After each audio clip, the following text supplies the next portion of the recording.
Hello friends, welcome to life easy. ಇವತ್ತಿನ easy recipe ಅಷ್ಟೇ ಅಲ್ಲ, ಬಾಯಿ ಚಪ್ಪರ್ಸ್ಕೊಂಡು ತಿನ್ನೋವಂಥ ಒಂದು ರುಚಿಯಾಗಿರೋವಂಥ ರೆಸಿಪಿ.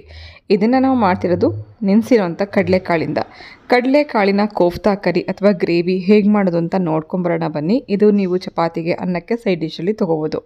ಮೊದಲನೇದಾಗಿ ರಾತ್ರಿನೇ ನೆನೆಸಿಟ್ಟಿರೋವಂಥ ಕಡಲೆಕಾಳು ಇಲ್ಲಿ ರೆಡಿಯಾಗಿದೆ. ಸುಮಾರು ಒಂದು ಸಣ್ಣ ಕಪ್ಪಷ್ಟು ಕಡಲೆಕಾಳನ್ನು 6 ರಿಂದ 7 ಗಂಟೆ ನೆನೆಸಿ ಇಟ್ಕೊಂಡಿದ್ದೀನಿ. ಇದನ್ನು ಒಂದು ಸಣ್ಣ ಮಿಕ್ಸಿ ಜಾರಲ್ಲಿ ಹಾಕ್ಕೊಂಡು ಇದ್ರ ಜೊತೆಗೆ 2 ಹಸಿಮೆಣಸಿನ್ಕಾಯಿ, 3 ಎಸಳಷ್ಟು ಬೆಳ್ಳುಳ್ಳಿ, ಅರ್ಧ ಸ್ಪೂನಷ್ಟು ಜೀರಿಗೆ, 1 ಈರುಳ್ಳಿ ಸ್ವಲ್ಪ ರಫಾಗಿ ಕಟ್ ಮಾಡ್ಕೊಂಡಿದ್ದೀನಿ. ಹಾಗೆ ಇದ್ರ ಜೊತೆಗೆ ಅರ್ಧ ಟೀ ಸ್ಪೂನಷ್ಟು ಧನಿಯಾ ಪೌಡರ್ ಹಾಕ್ಕೊಂಡಿದ್ದೀನಿ. ನೀವು ಧನಿಯಾ ಕಾಳು ಹಾಕ್ಕೊಳ್ಳಿದ್ರೆ 1 ಸ್ಪೂನಷ್ಟು ಧನಿಯಾ ಕಾಳು, ಅರ್ಧ ಸ್ಪೂನಷ್ಟು ಉಪ್ಪು, ಇದಿಷ್ಟನ್ನು ಹಾಕಿ ನೀರು ಹಾಕ್ಕೊಳ್ದೇ ಗ್ರೈಂಡ್ ಮಾಡ್ಕೋಬೇಕು. ಈರುಳ್ಳಿನಲ್ಲಿ ನೀರಿನ ಕಂಟೆಂಟ್ ಇರುತ್ತೆ. ನೆನೆಸಿಟ್ಟಿರೋಂಥ ಕಡಲೆಕಾಳಾಗಿರೋದ್ರಿಂದ ನಮ್ಗೆ ಇದಕ್ಕೆ ರುಬ್ಬೋದಕ್ಕೆ ನೀರೇನು ಬೇಕಾಗಿಲ್ಲ. ಹೀಗೆ ರುಬ್ಬಿ ಒಂದು ಬೌಲಲ್ಲಿ ಸಪ್ರೇಟ್ ಮಾಡಿ ಇಟ್ಕೊಳ್ಳೋಣ. ಇದರಲ್ಲಿ 1 ಟೀ ಸ್ಪೂನಷ್ಟು ಈ ಮಿಕ್ಸ್ಚರ್ನ ನಾನು ಅದೇ ಜಾರ್ಗೆ ಹಾಕ್ಕೊಂಡಿದ್ದೀನಿ. ಈ ಮಸಾಲೆಗಳನ್ನು ಮತ್ತೊಂದು ಸತಿ ರುಬ್ಕೋಬೇಕು. ಈ ಒಂದು ಕಡಲೆಕಾಳಿನ ಪೇಸ್ಟ್ ಜೊತೆಗೇ 2 ಟೊಮೆಟೊ, 1 ಟೀ ಸ್ಪೂನಷ್ಟು ಶುಂಠಿ ಬೆಳ್ಳುಳ್ಳಿ ಪೇಸ್ಟ್, 2 ಮೆಣಸಿನ್ಕಾಯಿ ಹಾಕ್ಕೊಂಡಿದ್ದೀನಿ. ಮೆಣಸಿನ್ಕಾಯಿ ಉದ್ದ ಇರೋದ್ರಿಂದ ಸ್ವಲ್ಪ ಮುರಿದ್ಬಿಟ್ಟು ಹಾಕೋಣ. ಶುಂಠಿ ಬೆಳ್ಳುಳ್ಳಿ ಪೇಸ್ಟ್ ಇದ್ದರೆ ನೀವು 1 ಸ್ಪೂನ್ ಪೇಸ್ಟ್ ಹಾಕೋಬೋದು, ಇಲ್ಲಾಂದರೆ 3-4 ಎಸಳಷ್ಟು ಬೆಳ್ಳುಳ್ಳಿ, ಅರ್ಧ ಇಂಚಷ್ಟು ಶುಂಠಿ ಹಾಕಿ ಗ್ರೈಂಡ್ ಮಾಡ್ಕೋಬೇಕು. ಮಸಾಲ ರೆಡಿ ಇದೆ, ಒಗ್ಗರಣೆ ರೆಡಿ ಮಾಡ್ಕೊಳ್ಳೋಣ. ಸುಮಾರು ಒಂದು 3 ಟೇಬಲ್ ಸ್ಪೂನಷ್ಟು ಎಣ್ಣೆ ಹಾಕಿದ್ದೀನಿ. ಎಣ್ಣೆ ಬಿಸಿ ಆದ ಕೂಡಲೇ 1 ಸಣ್ಣ ಪೀಸಷ್ಟು ಚಕ್ಕೆ, 1 ಪಲಾವ್ ಎಲೆ, ಅರ್ಧ ಸ್ಪೂನಷ್ಟು ಸಾಸಿವೆ, ಅರ್ಧ ಸ್ಪೂನಷ್ಟು ಜೀರಿಗೆ, ಸ್ವಲ್ಪ ಕರಿಬೇವನ್ನು ಕೈಯಲ್ಲಿ ಮುರಿದು ಹಾಕ್ಕೊಳ್ಳೋಣ. ಇದಿಷ್ಟು ಒಗ್ಗರಣೆ ಫಸ್ಟು 1 ನಿಮಿಷ ಬಿಸಿ ಮಾಡ್ಕೊಂಡ ನಂತರ ನಾವು ಇದಕ್ಕೆ ರುಬ್ಬಿಟ್ಕೊಂಡಿರೋವಂಥ ಮಸಾಲ ಹಾಕ್ಕೋಬೇಕು. ಸೊ ತುಂಬಾ ರುಚಿಯಾಗುವಂಥ ಗ್ರೇವಿ ರೆಸಿಪಿ. ಇದನ್ನು ನೀವು ಚಪಾತಿಗೆ, ಅನ್ನಕ್ಕೆ, ಪೂರಿಗೆ, ರೊಟ್ಟಿಗೆ ಎಲ್ಲದಕ್ಕೂ ತೊಗೋಬೋದು. ಮಸಾಲ ಎಲ್ಲ 1 ನಿಮಿಷ ಬಿಸಿ ಮಾಡ್ಕೊಂಡ ನಂತರ ರುಬ್ಬಿಟ್ಟಿರೋಂಥ ಮಸಾಲ ಹಾಕ್ಕೊಂಡಿದ್ದೀನಿ. ಆನಂತರ 1 ಟೀ ಸ್ಪೂನಷ್ಟು ರೆಡ್ ಚಿಲ್ಲಿ ಪೌಡರ್, 1/4 ಸ್ಪೂನಷ್ಟು ಅರಿಶಿನ. ರೆಡ್ ಚಿಲ್ಲಿ ಪೌಡರ್ ನಾನು ಇಲ್ಲಿ ಸ್ವಲ್ಪ ಕಲರ್ ಜಾಸ್ತಿ ಇರೋದು ತೊಗೊಂಡಿದ್ದೀನಿ. ಖಾರಕ್ಕೆ ನಿಮ್ಗೆ ಎಷ್ಟು ಬೇಕು ಅಂತ ನೋಡಿಕೊಂಡು ಚಿಲ್ಲಿ ಪೌಡ್ರ್ ಹಾಕ್ಕೋಬೇಕು. ಯಾಕಂದರೆ ನಾವು ಕಾಳು ರುಬ್ಬೋವಾಗೂ ಮೆಣಸಿನ್ಕಾಯಿ ಹಾಕಿರ್ತೀವಿ, ಮಸಾಲೆನಲ್ಲೂ ಮೆಣಸಿನ್ಕಾಯಿ ಹಾಕಿರ್ತೀವಿ.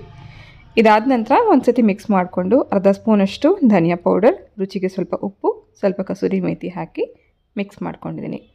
ಈ ಮಸಾಲ ಚೆನ್ನಾಗಿ ಒಗ್ಗರಣೆಯಲ್ಲಿ ಹುರ್ಕೋಬೇಕು. ಎಣ್ಣೆಯಲ್ಲಿ ಚೆನ್ನಾಗಿ ಬೇಯಿಸ್ಕೊಂಡಷ್ಟು ಗ್ರೇವಿ ರುಚಿ ಚೆನ್ನಾಗಿರುತ್ತೆ. 1 ಅಥವಾ 1.5 ನಿಮಿಷ ನಾವು ಇದನ್ನು ಚೆನ್ನಾಗಿ ಒಗ್ಗರಣೆಯಲ್ಲಿ ಸಣ್ಣ ಉರಿನಲ್ಲಿ ಕುದಿಸ್ಕೋಬೇಕು. ಸ್ವಲ್ಪ ಎಣ್ಣೆ ಮೇಲ್ಗಡೆ ತೇಲ್ ಬರ್ತಿದೆ ಅಂತಂದರೆ ಮಸಾಲ ಚೆನ್ನಾಗಿ ಕುದ್ದಿದೆ ಅಂತ ಅರ್ಥ. ಆನಂತರ ನಾವು ಇದಕ್ಕೆ ನೀರು ಹಾಕೋಣ. ನಾನಿಲ್ಲಿ ಫಸ್ಟು ಮಿಕ್ಸಿ ಜಾರಲ್ಲಿ ಒಂದು ಅರ್ಧ ಕಪ್ಪಷ್ಟು ನೀರನ್ನು ಹಾಕಿ ನಂತರ ಒಂದು ಸತಿ ಗ್ರೇವಿ ಚೆಕ್ ಮಾಡ್ಕೊಳ್ಳೋಣ. ನಮಗಿದು ಗಟ್ಟಿ ಇದೆ ಅಂತ ಅನಿಸಿದ್ರೆ ಇನ್ನೊಂದು ಸ್ವಲ್ಪ ನೀರು ಹಾಕ್ಬೋದು. ಹಾಗೆ ಇದು ಕುದೀತಾ ಇದ್ದಂಗೆ ಮತ್ತೆ ಸ್ವಲ್ಪ ಗಟ್ಟಿ ಆಗುತ್ತೆ. ನೀವು ನೋಡಿಕೊಂಡು ನಿಮ್ಗೆ ಎಷ್ಟು ನೀರು ಬೇಕು, ತೆಳ್ಳಗೆ ಬೇಕಾ ಗಟ್ಟಿ ಬೇಕಾ ನೋಡಿಕೊಂಡು ಅಡ್ಜಸ್ಟ್ ಮಾಡ್ಕೋಬೋದು. ಒಂದು ಸತಿ ಮಿಕ್ಸ್ ಮಾಡಿದ್ದೀನಿ. ಇದು ಸಣ್ಣ ಊರಿನಲ್ಲಿ ಕುದಿಯೋ ಅಷ್ಟೊತ್ತಿಗೆ ನಾವು ಕಡಲೆಕಾಳನ್ನು ರುಬ್ಬಿಟ್ಟಿರೋದನ್ನು ಉಂಡೆ ಮಾಡಿ ರೆಡಿ ಮಾಡ್ಕೊಂಬೇಡ. ಕೋಫ್ತಾ ರೀತಿ ಮಾಡ್ತಿರೋದ್ರಿಂದ ನಿಮಗೆ ತುಂಬ ಚೆನ್ನಾಗಿದ್ದು ಗ್ರೇವಿ ಮಸಾಲದಲ್ಲಿ ಬೇಯಿಸ್ಕೊಂಡಾಗ ಆ ಉಂಡೆ ಒಳಗಡೆವರೆಗೂ ಮಸಾಲ ಹಿಡಿಯುತ್ತೆ. ಈ ರುಬ್ಬಿಟ್ಕೊಂಡಿರೋಂಥ ಕಡಲೆಕಾಳು ಜೊತೆಗೇ ಸ್ವಲ್ಪ ಕಟ್ ಮಾಡಿರೋಂಥ ಕೊತ್ತಂಬರಿ ಸೊಪ್ಪು, ಸ್ವಲ್ಪ ಅರಿಶಿನ ಹಾಕ್ಕೊಂಡಿದ್ದೀನಿ.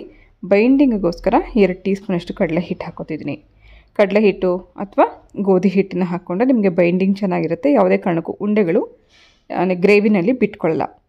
ಮೀಡಿಯಮ್ ಸೈಜಲ್ಲಿ ಉಂಡೆಗಳನ್ನು ಮಾಡ್ಕೊಳ್ಳೋಣ. ಒಂದು ನಿಂಬೆಹಣ್ಣಿನ ಗಾತ್ರದಷ್ಟು ಉಂಡೆ ಮಾಡಿಕೊಂಡು ಈ ರೀತಿ ಎಲ್ಲ ರೆಡಿ ಮಾಡಿ ಇಟ್ಕೊಳ್ಳೋಣ. ಕೋಫ್ತಾ ಬಾಲ್ಸ್ ಎಲ್ಲ ರೆಡಿ ಮಾಡ್ಕೊಂಡಿದ್ದಾಗಿದೆ. ಈ ಬಾಲ್ಸ್ನ ಮಸಾಲೆನಲ್ಲಿ ಹಾಕಿ ಕುದಿಸ್ಕೋಬೇಕು. ಇದಕ್ಕೆ ಮುಂಚೆ 2 ರಿಂದ 3 ನಿಮಿಷ ಈ ಮಸಾಲೆಯೆಲ್ಲ ಕುದಿಸ್ಕೊಂಡಿದ್ದಾಗಿದೆ. ಚೆನ್ನಾಗಿ ಇದರಲ್ಲಿರೋಂಥ ಹಸಿ ವಾಸನೆ ಎಲ್ಲ ಹೋಗಿ ಮಸಾಲ ಚೆನ್ನಾಗಿ ಕುದ್ದು ರೆಡಿ ಆದ ನಂತರ ನಾವು ಈ ಕೋಫ್ತಾ ಬಾಲ್ಸ್ನ ಹಾಕ್ಕೊಳ್ಳೋಣ. ಕಡಲೆಕಾಳಿಂದ ಮಾಡಿರೋಂಥ ಈ ಕೋಫ್ತಾ ಬಾಲ್ಸ್ ಹಾಕಿದ ಕೂಡಲೇ ಸ್ಟೀರ್ ಮಾಡೋಕ್ಕೆ ಹೋದರೆ ಗ್ರೇವಿನಲ್ಲಿ ನಿಮಗೆ ಈ ಉಂಡೆಗಳೆಲ್ಲ ಬಿಟ್ಕೊಂಡ್ಬಿಡುತ್ತೆ. ಯಾವುದೇ ಕಾರಣಕ್ಕೂ ನೀವು ಇದನ್ನು ಸ್ಟೀರ್ ಮಾಡಬಾರ್ದು. ಉಂಡೆಗಳು ಹಾಕಿ ಫ್ಲೇಮ್ ಸ್ವಲ್ಪ ಜಾಸ್ತಿ ಮಾಡಿ 2 ನಿಮಿಷ ಮುಚ್ಚಿಟ್ಟು ಬೇಯಿಸಬೇಕು. 2 ನಿಮಿಷದ ನಂತರ ಇದು ಸ್ವಲ್ಪ ಬೆಂದ ಮೇಲೆ ತಾನಾಗೆ ಮೇಲ್ಗಡೆ ತೇಲ್ಕೊಂಬರುತ್ತೆ. ಮಸಾಲೆ ಸ್ವಲ್ಪ ಚೆನ್ನಾಗಿದ್ದರೆ ಒಳಗಡೆ ಹಿಡಿಯೋವರೆಗೂ ಒಂದು ಸತಿ ಸ್ಟೀರ್ ಮಾಡಿ ಮತ್ತು ಉರಿ ಕಡಿಮೆ ಮಾಡಿ 2 ರಿಂದ 3 ನಿಮಿಷ ನಾವು ಇದನ್ನು ಕುದಿಸ್ಕೊಳ್ಳೋಣ. ಉಂಡೆ ಹಾಕಿದ ಮೇಲೆ ಹೈ ಫ್ಲೇಮಲ್ಲಿ 2 ನಿಮಿಷ, ಹಾಗೆ ಸ್ವಲ್ಪ ಮೇಲ್ಗಡೆ ತೇಲ್ಕೊಂಡು ಬಂದಮೇಲೆ ಮತ್ತು ಉರಿ ಕಮ್ಮಿ ಮಾಡಿ 2 ರಿಂದ 3 ನಿಮಿಷ ಕುದಿಸ್ಕೊಂಡ್ರೆ ಚೆನ್ನಾಗಿ ಮಸಾಲೆನಲ್ಲಿ ಬೆಂದು ಇದೆಲ್ಲ ಹೀಗೆ ಕಾಣಿಸುತ್ತೆ. ಸೊ ಕಡಲೆಕಾಳಿಂದ ಮಾಡಿರೋಂಥ ಕೋಫ್ತಾ ಗ್ರೇವಿ ರೆಡಿಯಾಗಿದೆ.